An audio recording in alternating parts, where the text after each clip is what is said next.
आज Bible study में आए हुए सभी लोगों को प्रभु यीशु मसीह का नाम से आज का बाइबल स्टडी में मैं स्वागत करता हूं। और हम पहला कुरिन्थी उसके दूसरे अध्याय में हैं इस वक्त। आज मैं प्रभु में उम्मीद करता हूं कि दूसरा कुरिन्थी को हम आज पूरा करेंगे, इसलिए आप अपने बाइबलों को निकाल करके पहला कुरिन्थी उसका दूसरा अध्याय निकाल करके रखें। जगह पढ़ने का ज़रूरत है वहाँ पर हम बाइबल में से ज़रूर पढ़ेंगे। पिछले सप्ताह में जब मैंने आपसे बात की तो मैंने सुसमाचार के 3 शिक्षा पर 3 फंडामेंटल बातों पर मैंने आपसे बात की। और दूसरा अध्याय का जो 16 वचन है, ये 16 वचन उसके इर्द गिर्द घूम रहा है, इसके बारे में मैंने आपसे कहा। और दूसरा अध्याय का जो सब्जेक्ट है क्रिश्चियन मैसेज, मसीह संदेश। और मसीह संदेश जिसको हम सुसमाचार भी कहते हैं, वो क्या है, वो किस बात पर आधारित है। तो पहला आयत से लेकर के 5वां आयत तक हमने देखा, gospel is centred in the death of Jesus. Yeshu Masih के मृत्यु पर आधारित है सुसमाचार। और दूसरा हमने इस बात को देखा, उसका 6वां पद से लेकर के उसका 9वां पद तक, gospel is the eternal plan of God. सुसमाचार परमेश्वर का अनंत काल की योजना है। और तीसरी बात उसका 10वां आयत से लेकर के उसका 16वां आयत तक हमने देखा, gospel is revealed by the spirit of God through the word of God. सुसमाचार जो है वो परमेश्वर के आत्मा के द्वारा प्रकाशित या प्रकाशन दिया गया है, और परमेश्वर के वचन के द्वारा, या gospel is revealed by the spirit of God. सुसमाचार पवित्र आत्मा के द्वारा परमेश्वर प्रकाशित करता है, और वो भी वचन के आधार पर या वचन के माध्यम से। ये बातें हमने पिछले सप्ताह में देखा। इसमें जो पहला भाग है, पहला आयत से लेकर के 5वां आयत तक, मैंने आपके सामने कुछ एक्सप्लेन भी किया है, इसलिए मैं उस पर जाना नहीं चाहूँगा। उसके बारे में जानने के लिए हमारे यूट्यूब के में जो संदेश है उसको आप रेफर करें। वहाँ पर क्रूस के खासियत क्या है, क्रूस पर आधारित जो मसीह की शिक्षा है वो क्या है, उसके बारे में वहाँ पर पर्याप्त जानकारी आपको मिल जाएगी। आजकल जो सुसमाचार प्रचार किया जा रहा है उसके बारे में भी मैंने आपसे कहा, वो एक प्रकार से हाइब्रिड गॉस्पल है, वो प्योर गॉस्पल नहीं है। आपस में कुछ चीज़ों को मिलाकर के प्रचार करने वाला गॉस्पल सुसमाचार है। उस सुसमाचार से थोड़ा सावधान रहने की ज़रूरत है, क्योंकि वो हमारा सेहत के लिए अच्छा नहीं है, हमारे आत्मिक जीवन के लिए अच्छा नहीं है। इसलिए हाइब्रिड सुसमाचारों से सावधान रहे। और कौन सी प्योर सुसमाचार है, कौन सी हाइब्रिड सुसमाचार है, ये सब जानना है तो परमेश्वर के वचन की पक्का जानकारी आपको होना ज़रूरी है। इधर उधर से सुने सुने बातों पर प्रतीति करते हुए ना चले, या यूट्यूब में पढ़े हुए संदेशों को या इधर उधर कुछ परमेश्वर के दासों का कार्यकलापों को देख करके आप यही मसीहत है समझ करके आगे ना बढ़े, बल्कि परमेश्वर का वचन में से आप डायरेक्ट सीखें। वो आपके लिए बहुत ज़रूरी है, और आपके आत्मिक जीवन के लिए बहुत ज़रूरी है कि आप परमेश्वर का वचन से पर्याप्त शिक्षा को प्राप्त करें।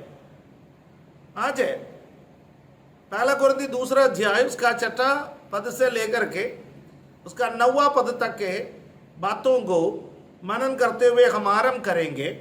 उसका जो टॉपिक मैंने आपको पहले से कहा, gospel is the eternal plan of God. सुसमाचार परमेश्वर का अनंत काल की योजना है। राइट। अब हम पहला कुरिन्थी दूसरा अध्याय उसका 7वां पद को जरा पढ़ेंगे, और उसमें 3 बातें लिखा है। 1 कोरिन्थियंस चैप्टर 2 वर्स 7 क्या लिखा है, परंतु हम परमेश्वर का वह गुप्त ज्ञान भेद की रीति पर बताता है जिसे परमेश्वर ने सनातन से हमारी महिमा के लिए ठहराया है। यहां पर 3 शब्द है।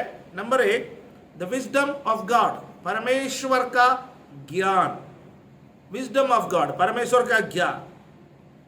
दूसरा, गॉड ऑर्डेन्ड बिफोर, परमेश्वर ने इसको पहले से नियुक्त करके रखा है, परमेश्वर ने पहले से इसको नियुक्त करके रखा है। और तीसरा शब्द है इट इज ए मिस्टरी, ये क्या है? एक भेद है, एक गुप्त बात है। मिस्टरी का अर्थ है पवित्र रहस्य,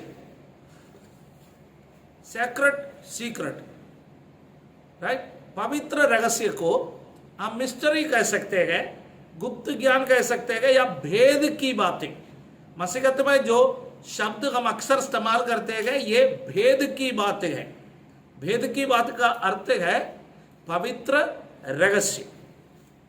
तो ये तीनों मिलेंगे तो आप देख सकते हैं, इसको हम कह सकते हैं साल्वेशन, यानी विजडम ऑफ गॉड वो सुसमाचार है।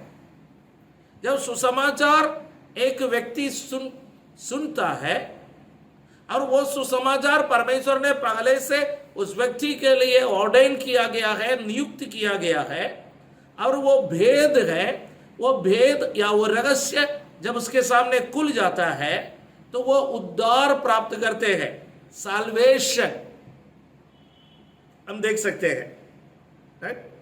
अब दूसरा अध्याय उसका 6वां पद को देखिए। दूसरा अध्याय का 6वां पद, फिर भी सिद्ध लोगों में हम ज्ञान सुनाते हैं, परंतु इस संसार का और इस संसार के नाश होने वाले हाकिमों का ज्ञान नहीं। 7वां आयत पर हम बार बार घूम फिर करके आएंगे क्योंकि उसमें बहुत कुछ लिखा हुआ है, इसलिए मैं 6वां आयत से फिर से शुरू करना चाहता हूं। 6वां आयत में लिखा है, we speak wisdom among the perfect, हम सिद्ध लोगों के सामने ज्ञान की बातें करते हैं, सिद्ध लोग। तो बाइबल में एक प्रयोग है सिद्धता, परफेक्शन। सिद्धता को इंग्लिश में कह सकता है परफेक्शन, सिद्धता। और हम ये भी कहते हैं कि no one is perfect except Jesus, Yeshu Masih के अलावा कोई भी सिद्ध नहीं है, कोई भी परफेक्ट नहीं है। बाइबल में कहीं भी, चाहे पुराना नियम में हो चाहे नया नियम में हो, कोई भी व्यक्ति सिद्ध नहीं है। इब्रानियों का पत्री का लेखक पुराना नियम के बहुत सारे भक्तों के बारे में वर्णन करके ये कहता है, यीशु उन सबसे अधिक श्रेष्ठ है क्योंकि यीशु सिद्ध है। इब्रानियों का पत्री में जब हम जाएंगे हम उस बात को पढ़ेंगे।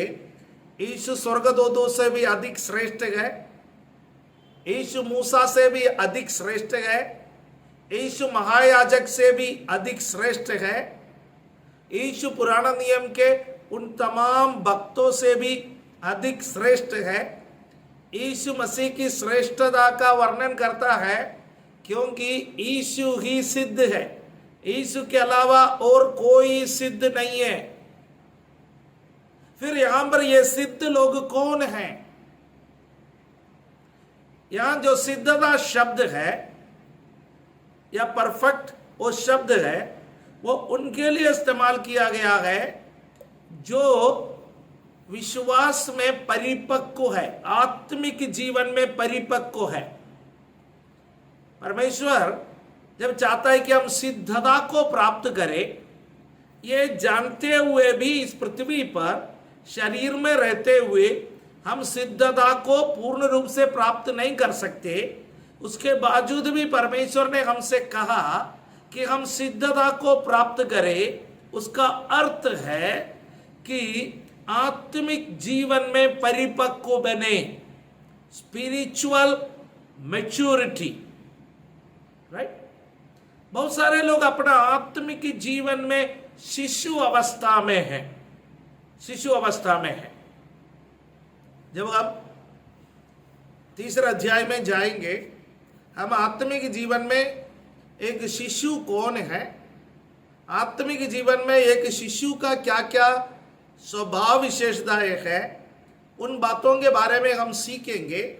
पर फिलहाल इतना जान लीजिएगा कि सिद्धता या हम सिद्धता की ओर जा रहे हैं या हम सिद्ध बनने की चाहत में हैं, उसका अर्थ है स्पिरिचुअल मैच्योरिटी की ओर, आत्मिक परिपक्वता की ओर हम बढ़ रहे हैं। परमेश्वर चाहते हैं कि आप और मैं आत्मिक परिपक्वता की ओर बढ़े। और जो लोग आत्मिक परिपक्वता को हासिल किया है, उनके सामने पौलुस कहते हैं कि हम परमेश्वर का ज्ञान का प्रचार करते हैं, हम परमेश्वर के ज्ञान को सुनाते हैं, उसको बांटते हैं। किसको परमेश्वर का ज्ञान बांटते हैं? जो लोग आत्मिक परिपक्वता में प्रवेश कर चुके हैं। राइट? अब कोई इस मीटिंग से निकल जाने का कोई जरूरत नहीं है कि मैंने अभी तक आत्मिक परिपक्वता प्राप्त नहीं की है, इसलिए आज का जो शिक्षा है उसको मैं ग्रहण नहीं कर पाऊंगा। यदि आप लगातार बाइबल स्टडी में अटेंड करोगे, लगातार आप संगति में बने रहोगे, लगातार पवित्र आत्मा के साथ चलने की आप चेष्टा करोगे, धीरे धीरे आप आत्मिक परिपक्वता को प्राप्त करेंगे। हालेलुया। और परमेश्वर की इच्छा भी यह है कि हम आत्मिक परिपक्वता को प्राप्त करें। अब पहला कुरिन्थी तीसरा अध्याय उसका पहला पद को फिलहाल अब पढ़ लीजिएगा, ताकि हम आगे जब पढ़ने के लिए जो जा रहा है वो अभी से आपको समझ में आ जाए। हे भाइयों, मैं तुमसे इसी रीति से बातें ना करना सका जैसे आत्मिक लोगों से, परंतु जैसे शारीरिक लोगों से, और उनमें जो मसीह में बालक है। दूसरा पद, मैंने तुम्हें दूध पिलाया, अन्न न खिलाया, क्योंकि तुम उसको नहीं खा सकते थे, वरन अब तक भी नहीं खा सकते हो। राइट? पौलुस प्रेरित कोरिन्थ कलीसिया को कहता है। तो कोरिन्थ कलीसिया का अवस्था को आप समझे। वरदान है, प्रकाशन है, अन्य भाषा है, भविष्यवाणी है, बहुत कुछ उस कलीसिया में हो रहा है, पर आत्मिक जीवन में अभी तक परिपक्वता प्राप्त नहीं की। और पौलुस प्रेरित उनसे कह रहे हैं कि मैं आपको परमेश्वर के वचन के ज्ञान की बातें सिखाना चाहता हूं, परंतु अभी तक वो ग्रहण करने का परिपक्वता आपने प्राप्त नहीं की। आप परिपक्व नहीं है, आप अभी भी बालक है। हम जानते हैं कि हमारे घरों में जो बालक है या शिशु है, उसको दूध पिलाते हैं, उसको सेरेलैक खिलाते हैं, उसको थोड़ा दाल का पानी है या बिस्कुट है, यह सब डुबा डुबा के लोग देते हैं। रोटी खाने का लायक नहीं बना, बेटा भोजन खाने का लायक नहीं बना। लेकिन कोई माता पिता नहीं चाहते कि मेरा बच्चा सेरेलैक खाते पूरी जिंदगी निकाले, या दूध पीते पूरी जिंदगी निकाले, या ये पार्ले जी का बिस्कुट में पूरी जिंदगी निकाले। कोई माता पिता नहीं चाहते हैं। माता पिता चाहते हैं कि मेरा बच्चा बड़ा हो जाए, मेरा बच्चा अन्न खाए, मेरा बच्चा अपना पैरों पर खड़े हो जाए, मेरा बच्चा परिपक्व बने। परमेश्वर भी हमारे बारे में चाहते हैं कि हम आत्मिक परिपक्वता को हासिल करें। जब वो हासिल नहीं करते हैं तो हमारा पिता भी दुखी हो जाते हैं। राइट? ये आप समझ लीजिए। चलिए हम दूसरा अध्याय में वापस आए। यहां पर मैंने केवल इसलिए कहा क्योंकि कोरिन्थ कलीसिया आत्मिक परिपक्वता को प्राप्त नहीं किए थे, यद्यपि वे कलीसिया थे। अब यहां 6 बातों को मैं आपके सामने रखना चाहता हूं। परमेश्वर का ज्ञान के 6 विशेषताएं क्या क्या है, वो 6 आयत से लेकर के 9 आयत तक परमेश्वर के ज्ञान के 6 खासियत के बारे में बताते हैं। वो 6 खासियतों को हम आज अध्ययन करने के लिए कोशिश करेंगे। उसके बाद जब हमारा समय बचेगा हम अगले पॉइंट पर भी जाकर के आज दूसरा अध्याय को हम समाप्त करने की आशा रखते हैं। सबसे पहले उसका 6 और 7वां आयत को मैं फिर से पढ़ना चाहता हूं, क्योंकि पहला 2-3 पॉइंट है इसमें है। 6 और 7वां आयत पहला कुरिन्थी 2 का। फिर भी सिद्ध लोगों में हम ज्ञान सुनाते हैं, परंतु इस संसार का और इस संसार के नाश होने वाले हाकिमों का ज्ञान नहीं, परंतु हम परमेश्वर का वो गुप्त ज्ञान भेद की रीति पर बताते हैं, जिससे परमेश्वर ने सनातन से हमारी महिमा के लिए ठहराया है। तो यहां पर हम इस बात को देखते हैं कि ये जो ज्ञान है यह परमेश्वर की ओर से आता है। Wisdom of God comes from God. परमेश्वर का जो ज्ञान है वो परमेश्वर से आता है। भाई परमेश्वर का ज्ञान और कहां से आएगा? परमेश्वर का ज्ञान तो परमेश्वर से ही आएगा ना, फिर इसको विशेष रूप से बताने की जरूरत क्या है? हाँ, जरूरत है। इसलिए कि कोरिन्थ कलीसिया में और आजकल के कलीसियाओं में भी और बाकी जगहों पर भी ऐसा है कि लोग अपना रिसर्च, है ना, संसारिक ज्ञान कैसा मनुष्य को मिलता है? मनुष्य रिसर्च करते हैं, खोज करते हैं, छानबीन करते हैं, है ना। पढ़े लिखे लोग क्या करते हैं? ज्ञान का उत्पादन करते हैं। अभी तक नहीं मालूम था, इसे ज्ञानों को खोज निकालते हैं, फिर खोजे हुए उन ज्ञानों को बांटते हैं। उसी को रिसर्च पेपर कहते हैं ना। थीसिस क्यों लिखते हैं? रिसर्च पेपर क्यों लिखते हैं? पुस्तकों को क्यों लिखते हैं? क्योंकि उनके अपने जो ज्ञान है वो नए सिरे से खोज करके निकाला है और उसको दुनिया के सामने प्रस्तुत करने के लिए उसको पब्लिश करते हैं। उसको रिसर्च पेपर कहते हैं। तो परमेश्वर के बारे में भी लोगों ने बहुत सारे रिसर्च की, है ना। ज्ञानवान लोगों ने परमेश्वर के बारे में भी बहुत रिसर्च की और वो अपने अपने तरीके से परमेश्वर को दुनिया के सामने प्रस्तुत करते गए। तभी तो हमारे संसार में इतने अधिक धर्म है। धर्म क्या है ना? धर्म परमेश्वर को प्राप्त करने का मनुष्य की खोज है। मनुष्य की खोज का नतीजा।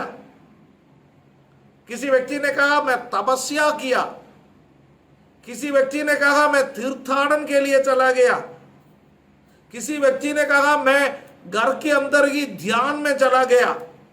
अलग अलग प्रकार से परमेश्वर को खोजने के लिए मनुष्यों ने रिसर्च की, मनुष्यों ने उसकी कोशिश की, अलग अलग धर्म के रूप में उसका नतीजा निकल करके आया।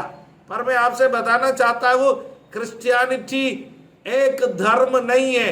यद्यपि सरकारी रिकॉर्ड में इसको एक धर्म बना दिया गया है, पर मसीहत एक धर्म नहीं है। मसीहत परमेश्वर की ओर जाने वाला रास्ता है।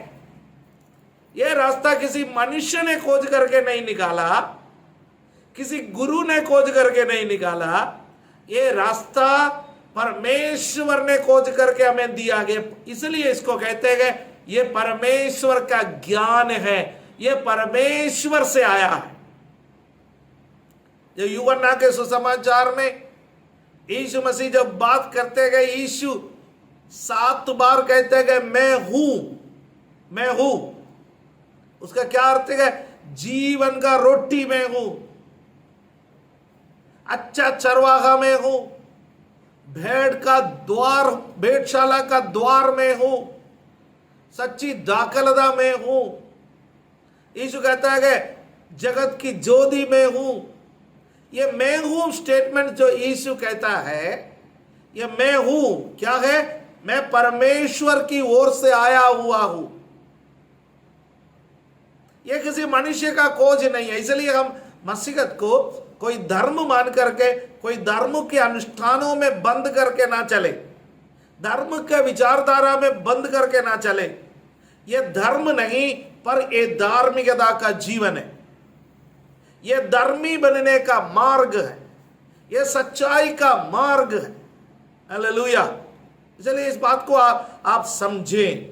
तो मनुष्य की खोज जब धर्मों को उत्पन्न करके हमारे सामने खड़ा कर दिया, और परमेश्वर का ज्ञान जो सिद्ध है वो स्वर्ग से हमारे पास आया है।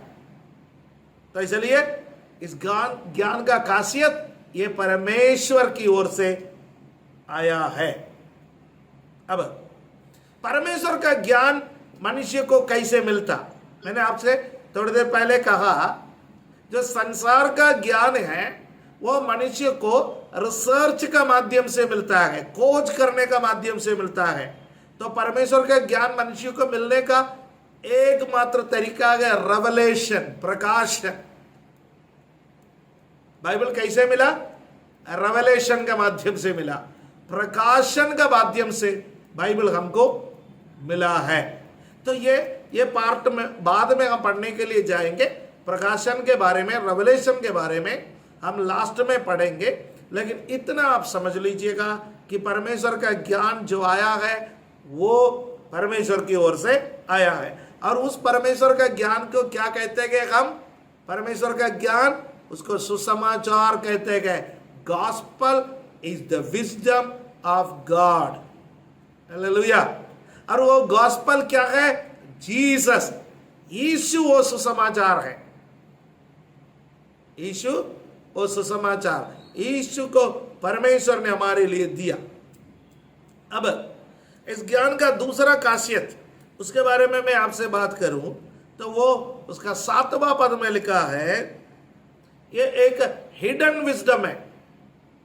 ये एक भेद वाला बात है, भेद वाला बात। भेद वो चीज है जो सबके सामने प्रकट नहीं किया गया।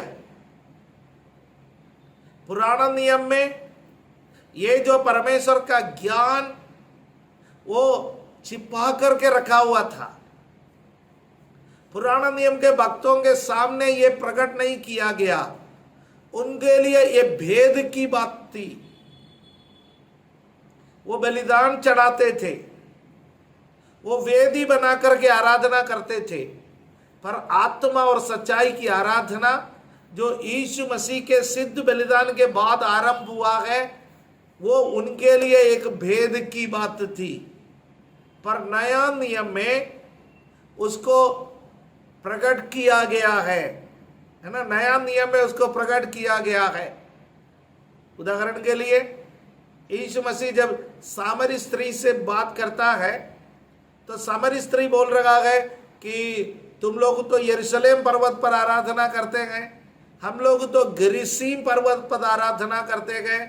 तब यीशु मसीह कहता है वो समय आने वाला है कि सच्चे उपासक आत्मा और सच्चाई में आराधना करेंगे, ना कि इन पहाड़ों में आराधना करेंगे। पुराना नियम में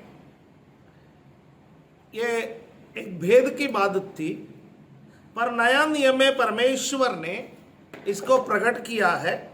इसके बारे में हमने देखा। अब हम इसका क्या करते हैं, यहां पर आप वचन में देख लीजिएगा। हम उसकी क्या करते हैं, 7वां पद में, परंतु हम परमेश्वर को गुप्त ज्ञान भेद की रिधि पर बताते हैं। हम इसको बताते हैं। हम कोई नया चीजों को खोज करके नहीं आते हैं। इन दिनों में प्रचारकों के सामने एक बहुत बड़ी चुनौती है। पुराने समय पर पहला युग में लोगों को इतना प्रचार करने का मौका नहीं मिलता था। एक प्रचार सुना, फिर कभी कोई प्रचारक आएंगे तभी तो प्रचार सुनेगा। कलीसिया में इतना इकट्ठा होने का मौका नहीं मिलता था, इतने एक्सपोजर नहीं थे उनके सामने। पर हमारे सामने देखो, टीवी में प्रचार, मोबाइल में प्रचार, कलीसिया में प्रचार, देश विदेश के कई परमेश्वर के भक्तों को सुनने का मौका मिलता है। तो प्रचार सुन सुन के लोग कई बार बोर हो जाते हैं। अरे ये पिछले सप्ताह भी सुना, उस पास्टर ने भी यही प्रचार किया, वहीं से भी हमने यही सुना, फिर से यही कहानी लेकर के आए। तो परमेश्वर के लोगों के सामने या प्रचार करने वालों के सामने, सेवकों के सामने एक बड़ा चुनौती है, कुछ नया खोज करके लाओ, कुछ नया खोज करके लाओ। तभी तो भविष्यवाणियां ज्यादा चलते हैं। कुछ भविष्यवाणी खोज करके लाओ, कुछ ये बात खोज करके लाओ, कुछ साइंस को जोड़ दो, कुछ कहानियों को जोड़ दो, ताकि लोगों का ध्यान को अपनी ओर कैसे आकर्षित कर सके, लोगों को सीट पर कैसे बिठाए, अपना व्यूअरशिप को कैसे बढ़ाए। पर मैं आपको एक बात बताऊं कि हम नए सुसमाचार का खोज कर ही नहीं सकते हैं, पर हाइब्रिड तो बना सकते हैं मिलावट करके। इसलिए आजकल नए सुसमाचार को खोजने के चक्कर में बहुत सारे लोगों ने क्या कर लिया, हाइब्रिड गॉस्पेल बना दिया है। पर पौलुस क्या कहते हैं, हम वही सुसमाचार को सुनाता है, वो सुसमाचार परमेश्वर का ज्ञान। ये परमेश्वर का ज्ञान में क्या है, वो सुसमाचार जो मसीह यीशु के क्रूस पर आधारित है। क्रूस को छोड़ करके मेरे पास कोई प्रचार करने का विषय नहीं है, राइट। तो इसलिए इस बात को आपको ध्यान रखना है। सुसमाचार परमेश्वर का ज्ञान है, ये ज्ञान परमेश्वर से आता है। और दूसरी बात है, ये भेद की बात है। हमको जो प्रकाशन मिला, पौलुस ने इस भेद की बात को कैसे सीखा, प्रकाशन के माध्यम से सीखा। वो हमेशा कहता है मैं किसी मनुष्य के पास नहीं गया, बल्कि दमस्कस के फाटक में मैंने प्रकाशन को पाया, मैंने उस वाणी को सुना, मैंने उस रोशनी को देखा जो मुझसे बातें करता है, तो ये प्रकाशन पाया। आपको ये सुसमाचार कैसे मिला, आपको प्रकाशन का माध्यम से मिला। चाहे किसी पास्टर से आपने इसको सुना होगा, किसी भाई बहन से सुना होगा, हो सकता है कोई इलेक्ट्रॉनिक मीडिया से आपने सुना होगा, पर ध्यान दीजिएगा, ये एक प्रकाशन है। आपके हृदय दृष्टि को किसने प्रकाशित किया, पवित्र आत्मा ने प्रकाशित किया, परमेश्वर ने प्रकाशित किया।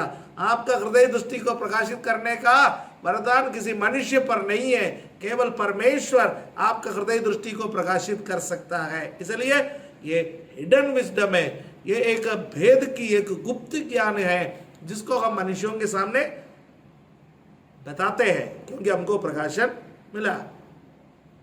और 7वां वचन में एक और बात है, वो उसका तीसरा पॉइंट है। ये परमेश्वर का ज्ञान के खासियत क्या है, उसका तीसरा बिंदु ये है कि सनातन से हमारी महिमा के लिए ठहराया।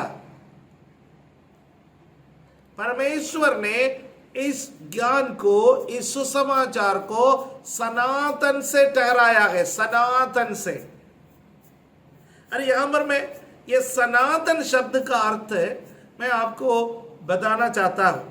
आपने सनातन शब्द कई जगहों पर सुना है, कई जगहों पर लिख के भी रखा है सनातन है। सनातन शब्द एक आम शब्द है। पहले तो आप में से कई लोग उस शब्द के साथ जुड़े हुए थे, सनातन शब्द से। और यहां पर बाइबल में लिखा है, सनातन काल से परमेश्वर ने हमारे लिए इस ज्ञान को ठहराया है, राइट। अब प्रकाशित वाक्य 13वां अध्याय में आइए। बाइबल का सबसे अंतिम पुस्तक है प्रकाशित वाक्य का पुस्तक, उस प्रकाशित वाक्य का पुस्तक का 13वां अध्याय का 8वां पद को मैं पढ़ना चाहता हूं। Revelation chapter 13 verse 8। पृथ्वी के वे सब रहने वाले जिसके नाम उस मेमने की जीवन की पुस्तक में लिखे नहीं गए, जो जगत की उत्पत्ति के समय से घात हुआ है, उस पशु की पूजा करेंगे। एक कृष्ण विरोधी जब आएंगे, कृष्ण विरोधी की पूजा जो लोग करेंगे उसके बारे में लिखा है। पर उस मेमने के साथ जो विशेषता जुड़ा हुआ है वो देखो, कौन है ये मेमना, वो मेमने की विशेषता क्या है, उसको जब आप देखेंगे, जगत की उत्पत्ति के समय से घात हुआ। क्या समझे? जब परमेश्वर ने यीशु मसीह के मृत्यु के द्वारा मानव जाति का उद्धार के लिए योजना बनाए, यह योजना आदम और हव्वा का पाप करने के बाद आया हुआ कोई योजना नहीं है। अपने अपरंपार ज्ञान से परमेश्वर को पहले से मालूम था कि मानव जाति का पतन होंगे। उस मानव जाति को बचाने के लिए अपना पुत्र को इस संसार में भेजना पड़ेगा। वो पुत्र सारे जगत का पाप को उठाने वाला परमेश्वर का मेमना घात किया जाएगा। ये कब से परमेश्वर को मालूम था? जगत के उत्पत्ति से पहले से परमेश्वर को मालूम था। राइट? हमारा उद्धार की योजना, हालेलुया, कितनी अद्भुत बातें हैं। हमारे उद्धार की योजना परमेश्वर ने जगत की उत्पत्ति से पहले से देखा। हालेलुया। ये 2022 में ऐसे लोग कलीसिया के साथ जुड़ेंगे, ऐसे लोग बाइबल का अध्ययन करेंगे, ऐसे लोग परमेश्वर को ग्रहण करेंगे, ऐसे लोग बपतिस्मा ले लेंगे, ऐसे लोग यीशु मसीह के पीछे चलेंगे।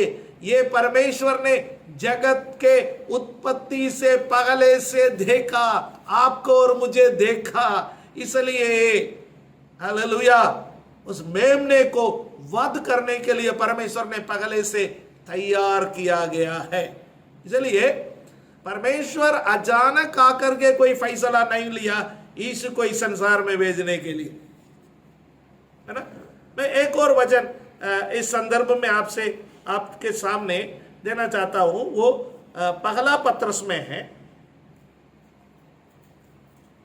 अब मेरे साथ निकालिएगा पत्रस की पहली पत्री, उसका पहला अध्याय, उसका 18 से 20 तक। पत्रस की पहली पत्री, 1 पीटर चैप्टर 1 वर्सेस 18 to 20। क्या लिखा है? क्योंकि तुम जानते हो कि तुम्हारा निकम्मा चाल चलन जो बाप दादाओं से चला आता है, उससे तुम्हारा छुटकारा चांदी सोने अर्थात नाशवान वस्तुओं के द्वारा नहीं हुआ, पर निर्दोष और निष्कलंक मेमने अर्थात मसीह के बहुमूल्य लहू के द्वारा हुआ। उसका ज्ञान तो जगत की उत्पत्ति के पहले ही से जाना गया था, पर अब इस अंतिम युग में तुम्हारे लिए प्रकट हुआ। मिस्टरी, भेद, गुप्त ज्ञान हम आपसे, मेरे से छिपा हुआ था, पुराना नियम का भक्तों से छिपा हुआ था, पर परमेश्वर इस संसार की नींव डालने से पहले, जगत की उत्पत्ति के पहले से परमेश्वर ने अपने अपरंपार बुद्धि से इन चीजों को तैयार करके रखा था। इस अंतिम युग में, कलीसिया के युग में, इस पवित्र आत्मा के युग में, इस अनुग्रह के युग में परमेश्वर ने इसको प्रकट किया है। हालेलुया। तो इसलिए सुसमाचार परमेश्वर का ये ज्ञान, ये उद्धार का तरीका जगत के उत्पत्ति के पहले से तैयार है। हालेलुया। है? इसलिए ये मत समझना मसीहत का जो विश्वास आकर के भैया 2000 साल ही हुआ है, हम कुछ नए कुछ खोज करके निकाला है, या कोई अंग्रेज लेकर के यहाँ पर आया है, या कुछ लोगों ने इसको खोज करके निकाला है। नो नो, ऐसा नहीं है। ये परमेश्वर ने इस भेद की बातों को एक मिस्ट्री के रूप में, एक गुप्त ज्ञान के रूप में इसको बना करके रखा था, पर परमेश्वर के नियुक्त समय पर परमेश्वर ने उस चीज को हमारे सामने प्रकट किया है। हालेलुया।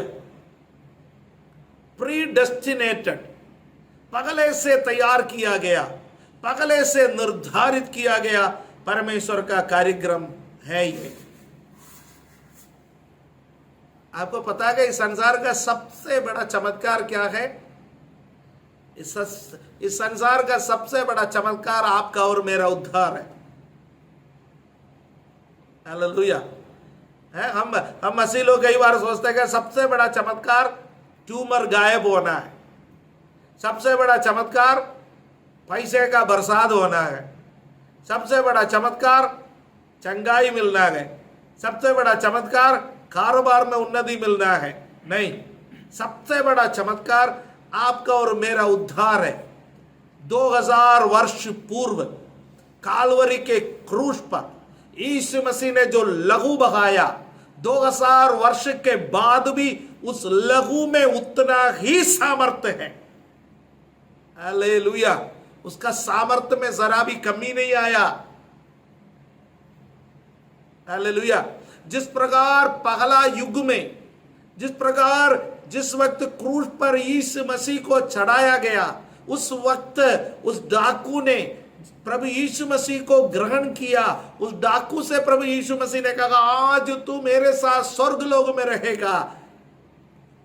उतना ही ताकत इस 2022 में विश्वास करने वाले हमारे जीवन में भी प्रभु देता है, स्वर्ग राज्य में प्रवेश करने का। हालेलुया। उस लघु में कोई कमी नहीं आया, उनके वाणी में कोई कमी नहीं आया। इसलिए आपका और मेरा उद्धार हमारे जीवन में आया हुआ सबसे बड़ा चमत्कार है। उस लघु से हमने शुद्धता पाए हैं। तो प्रीडेस्टिनेटेड उसका अब 2 और पद को पढ़ना मैं चाहूंगा कि प्रेरितों के काम 2 अध्याय में आइए। प्रेरितों का काम 2 अध्याय उसका 22 और 23। Acts chapter 2 versus 22 and 23। इसमें क्या लिखा हुआ है? हे इस्राएलियों, ये बातें सुनो।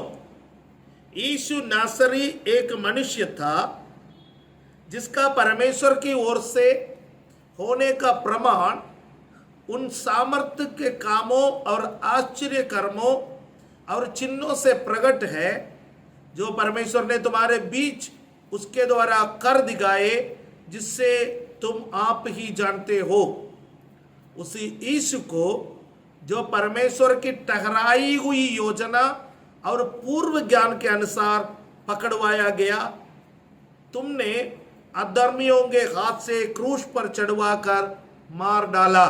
यहाँ 2 शब्द है, वो 2 शब्दों पर ध्यान देने के लिए मैं आपसे आग्रह करता हूं।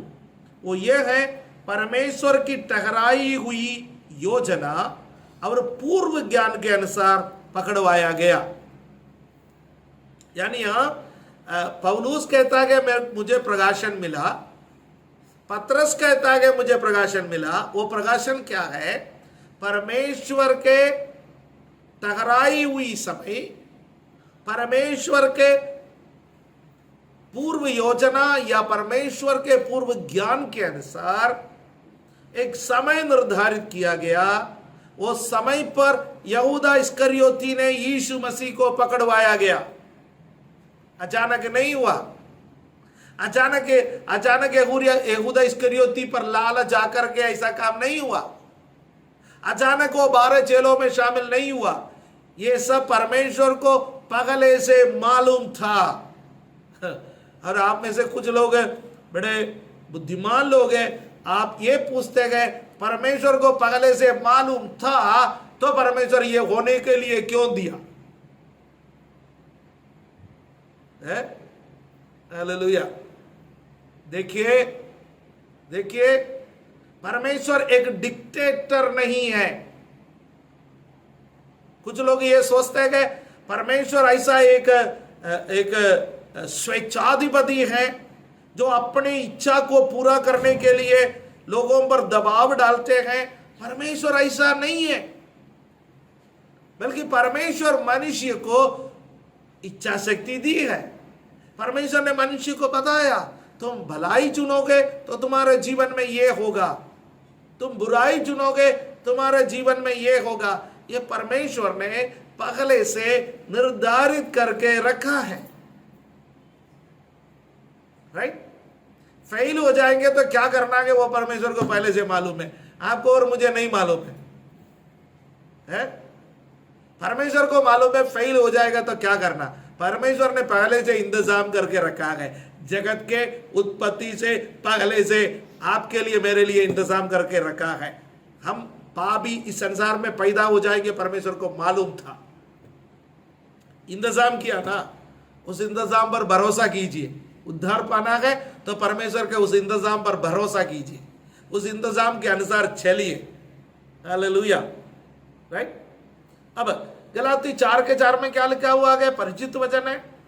जब समय पूरा हुआ, परमेश्वर ने अपने पुत्र को स्त्री के संतान के रूप में इस संसार में भेजा है। जब समय पूरा हुआ, ये सब बाइबल वचन क्या क्या बताता है कि परमेश्वर ने पहले से योजनाएं बना रखा। परमेश्वर का पूर्व नियोजित कार्यक्रम है ये सब। परमेश्वर ने जगत के उत्पत्ति से पहले से यीशु मसीह को हमारे लिए बलिदान होने के लिए तैयार करके रखा है। राइट? अब चौथी बात, 3 बातें मैंने बताया। पहला, परमेश्वर का ज्ञान परमेश्वर की ओर से आता है।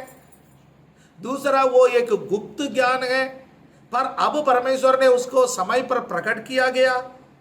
परमेश्वर के ज्ञान पहले से नियुक्त है। God ordained it before.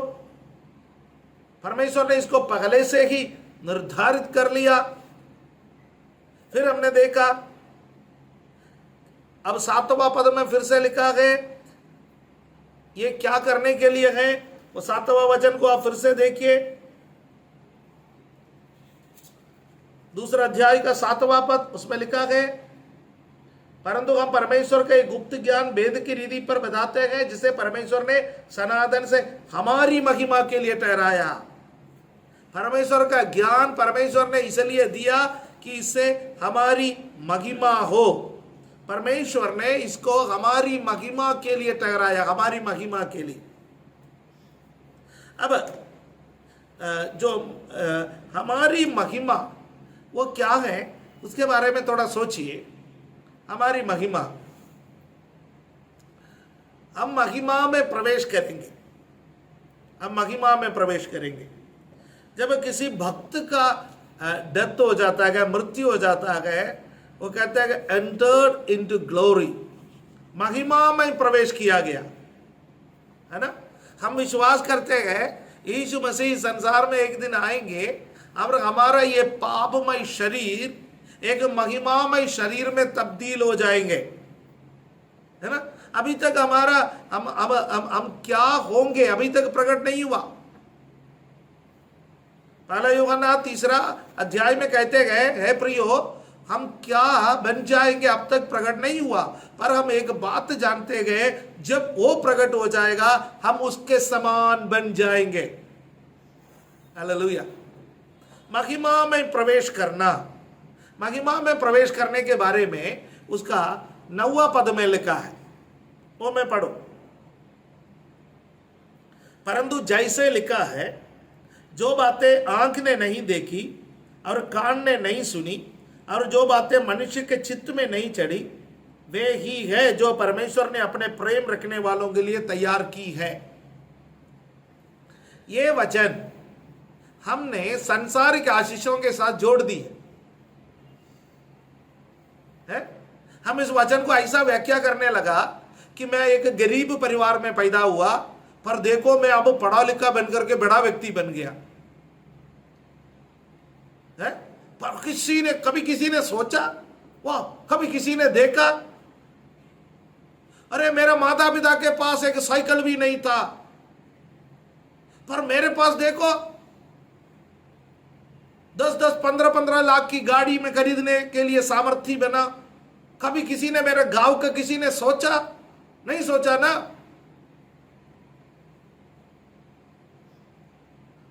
देखो मैं दिल्ली में एक परदेशी के रूप में आया, अब मेरा मकान बन गया, इधर मैंने मकान खरीदा। कभी किसी ने मन में सोचा था? नहीं सोचा। हम इस वचन को सांसारिक आशीषों के साथ जोड़ते हैं, पर यह वचन सांसारिक आशीष का एक वचन नहीं है। यदि आप जोड़ करके आपको आशीष मिलते हैं, मुझे कोई आपत्ति नहीं है। मैं सांसारिक आशीषों का खिलाफत नहीं हूं। मैं इस बात को विश्वास करता हूं, निश्चय करुणा और भलाई जीवन भर मेरे पीछे पीछे चलेंगे, मेरे संग संग बना रहेंगे। उसका अर्थ क्या है? मेरे पीछे पीछे चलेंगे। मैं इस बात पर विश्वास करने वाला हूं, मुझे करुणा और भलाई के पीछे नहीं जाना, मुझे पैसे के पीछे नहीं जाना, मुझे मान सम्मान के पीछे नहीं जाना, मुझे यीशु के पीछे जाना है। जब मैं यीशु के पीछे जाऊंगा, बाकी सब मेरे पीछे आएंगे। मैं इस बात पर विश्वास करने वाला हूं। मैं इस बात पर विश्वास करने वाला हूं कि पगले परमेश्वर के राज्य और उसके धर्म की खोज करो, ये सब वस्तुएं तुम्हें मिल जाएंगी, तुम्हारे जरूरत की वस्तुएं। मेरे को क्या जरूरत है, मेरा स्वर्गीय पिता जानता है। हालेलुया।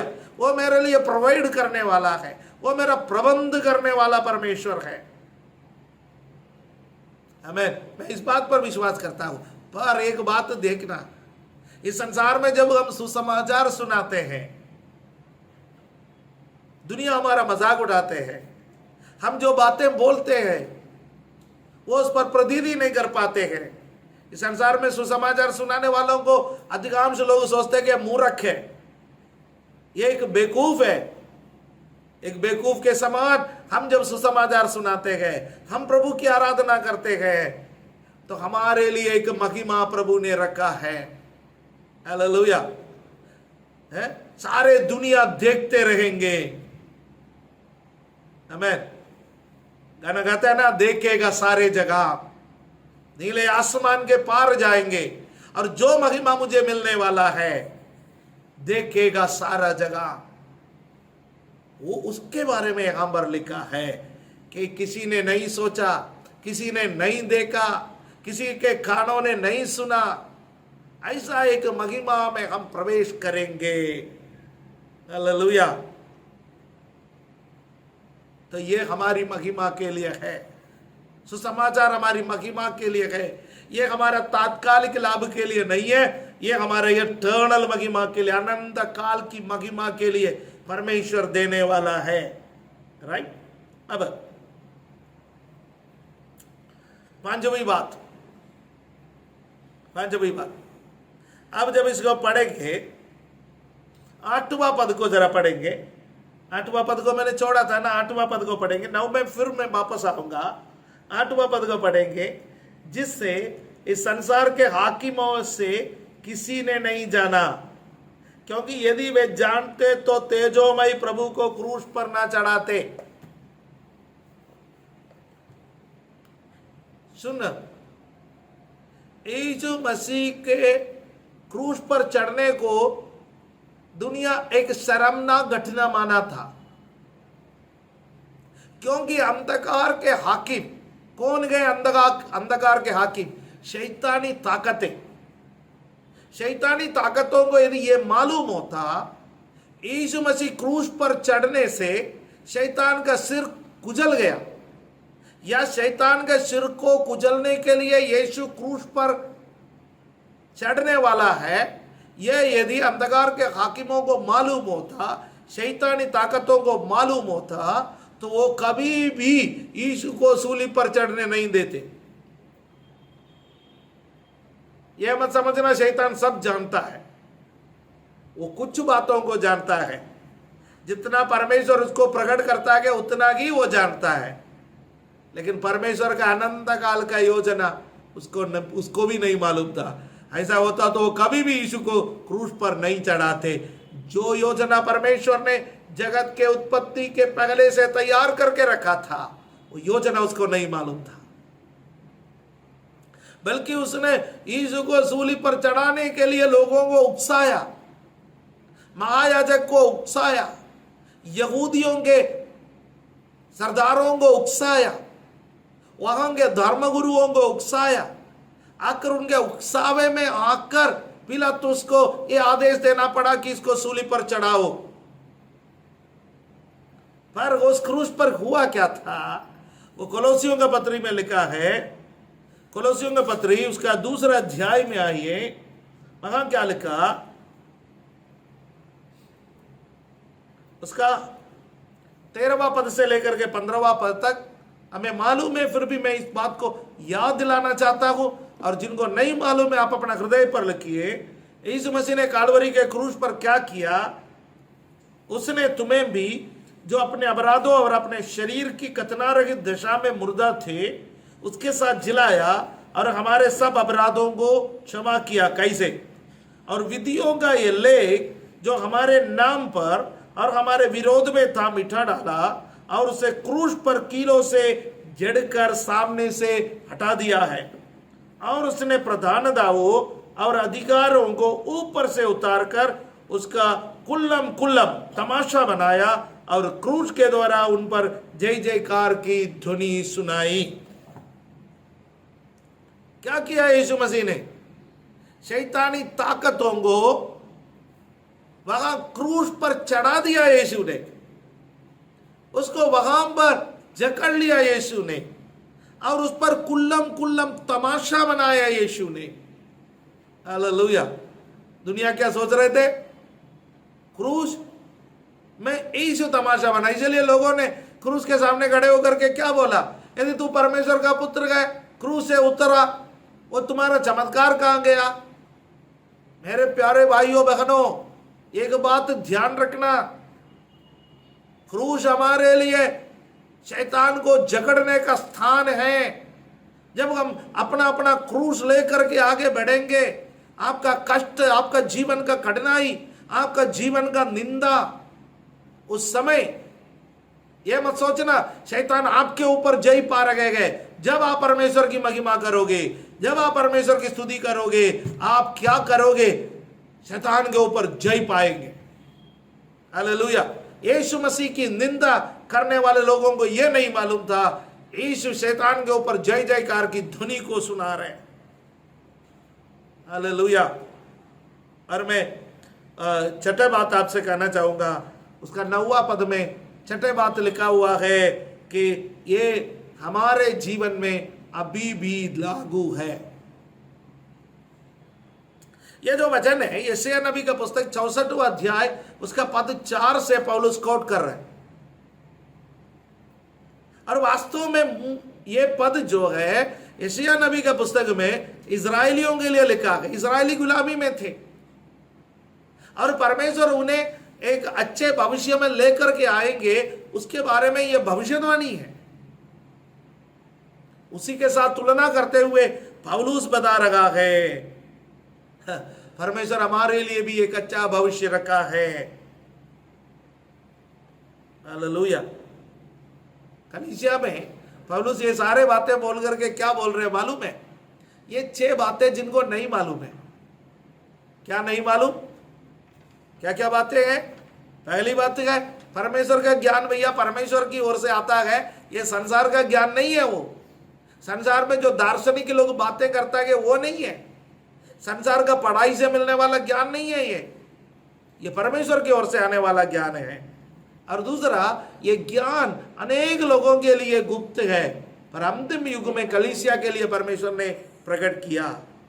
और ये ज्ञान परमेश्वर ने, ये सुसमाचार, ये उद्धार का मार्ग है, परमेश्वर ने जगत के उत्पत्ति के पहले से तैयार किया गया। और फिर ये ज्ञान जो है वो हमारी महिमा के लिए है, आने वाला महिमा। और वर्तमान काल में भी ये ज्ञान हमारे लिए काम करता है। जिस प्रकार इस्राएलियों के लिए काम किया उस प्रकार हमारे लिए भी ये काम करता है। ये बातें पौलुस बोलते हैं और कहते हैं कलीसिया में जो परेशानी खड़ी करते हैं उनको ये सारे बातें नहीं मालूम है। ये बातें मालूम होता तो वो संसार के झगड़े में, संसार के ईर्ष्या में, संसार के मनमुटाव में, संसार के बातों पर नहीं जाते। यही तीसरा अध्याय में बता रहा है, वो वहां जाने के समय हम पढ़ेंगे। अब मैं बहुत जल्दी कुछ बातें बता करके इस क्लास को यहां समाप्त करना चाहता हूं। हालेलुया। उसका 10वां आयत से लेकर के उसका 16वां आयत तक पढ़ने का समय वहां पर कुछ बातें बताता है। वो उसका तीसरा पार्ट है, gospel is revealed by the spirit of God through the word of God. परमेश्वर के वचन के द्वारा परमेश्वर की आत्मा ने सुसमाचार को प्रकट किया। राइट। उसमें साल्वेशन के बारे में हम कह सकते हैं कि उद्धार प्लान्ड बाय द फादर, पिता के द्वारा तैयार किया गया। परचेज्ड बाय द सन, पुत्र के द्वारा खरीदा गया। Revealed by the Holi spirit, पवित्र आत्मा के द्वारा उसको प्रकट किया गया है। उद्धार पिता के द्वारा निर्धारित, पुत्र के द्वारा खरीदा गया और पवित्र आत्मा के द्वारा प्रकट किया गया है। यहीं से हम अगले सप्ताह का बाइबल स्टडी को आरंभ करेंगे। एक अच्छा कोट के साथ मैं आज समाप्त करना चाहता हूं। The salvation which you and I received is planned by the Father, purchased by the Son and revealed by the Holy Spirit।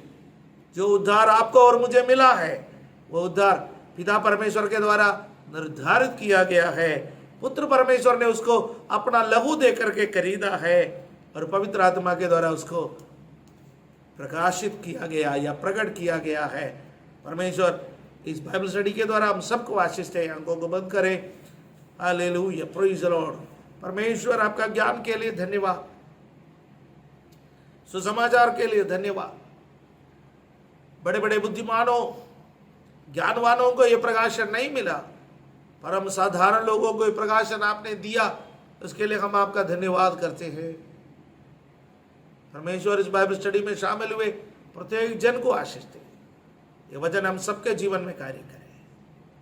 अलग अलग लोगों का अलग अलग जरूरतें हैं, सबका जरूरतों को आप जानते हैं, वो पूरा करने के लिए हम आपसे विनती प्रार्थना करते हैं। धन्यवाद के साथ ये प्रार्थना प्रभु यीशु मसीह के पवित्र नाम से हम मांगते हैं, आमीन, आमीन। धन्यवाद आप लोग बाइबल स्टडी में जुड़े रहने के लिए।